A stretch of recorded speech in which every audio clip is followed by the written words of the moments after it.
Comment les médias étrangers évaluent-ils la lutte de la Chine contre l'épidémie? Oui, alors on peut déjà citer le Jakarta Post par exemple, qui souligne que depuis l'apparition de l'épidémie, les actions de la Chine ont été ouvertes et transparentes. Le journal rappelle que la Chine a fourni des informations à l'OMS et aux autres pays concernés au moment opportun et a été la première à publier la séquence du génome du virus qu'elle a partagée sans réserve avec le monde, son expérience en matière de contrôle et de traitement de cette épidémie et a fait tout son possible pour soutenir et aider les pays dans le besoin. La Chine tient compte du concept de communauté de destin pour l'humanité et encourage la coopération mondiale dans la lutte contre l'épidémie. Elle a également joué un rôle important dans la chaîne d'approvisionnement mondiale d'équipements anti-épidémiques grâce à la reprise accélérée de la production à l'échelle mondiale.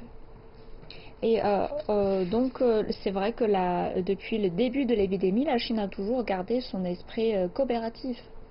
Oui, alors l'agence France Presse a quant à elle par exemple indiqué que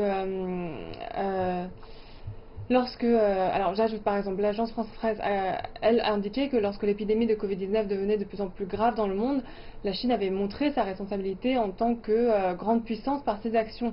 En effet, sur son territoire, des mesures préventives et de contrôle ont été prises pour assurer la sécurité et protéger la santé physique du peuple. Et donc face au monde, elle a toujours adhéré au concept de communauté de destin pour l'humanité et a aidé la communauté internationale dans la mesure de ses capacités pour protéger le droit à la vie et la santé des personnes dans de nombreux pays. Mettre toujours la sécurité et la santé des personnes au premier plan est une logique importante, inhérente au succès de la Chine dans la prévention et la suppression des maladies infectieuses. L'adhésion au concept de la communauté de destin pour l'humanité est donc une responsabilité commune pour tous les pays. La Chine est surtout très coopérative, surtout avec les pays de l'Asie-Pacifique.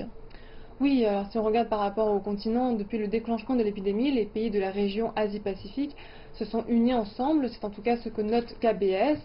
Dans les moments les plus difficiles de la Chine, de nombreux pays lui ont apporté leur soutien. Lorsque d'autres pays ont été frappés par l'épidémie, la Chine partageait les mêmes sentiments, également son expérience en matière de prévention et de contrôle. Elle a envoyé des experts médicaux et fourni une assistance médicale indispensable pour ces pays, ce qui a fortement soutenu la lutte mondiale contre l'épidémie. Face à cette crise sans précédent, le monde a plus que jamais besoin du multilatéralisme des Nations Unies et de l'OMS qui peuvent jouer un rôle central de leadership. KBS souligne que les pays d'Asie et du Pacifique doivent accorder la priorité à la sécurité et à la santé des personnes et travailler ensemble pour relever les défis de l'épidémie. Quel regard des médias étrangers portent-ils sur les deux sessions qui viennent de s'achever en Chine?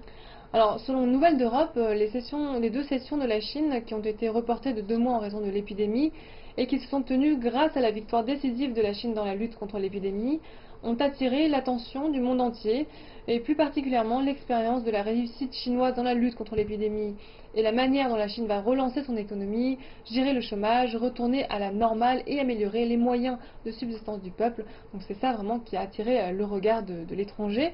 Et les deux sessions ont donné au monde des précisions à ces sujets en démontrant que la stratégie chinoise peut transformer finalement la crise en opportunité.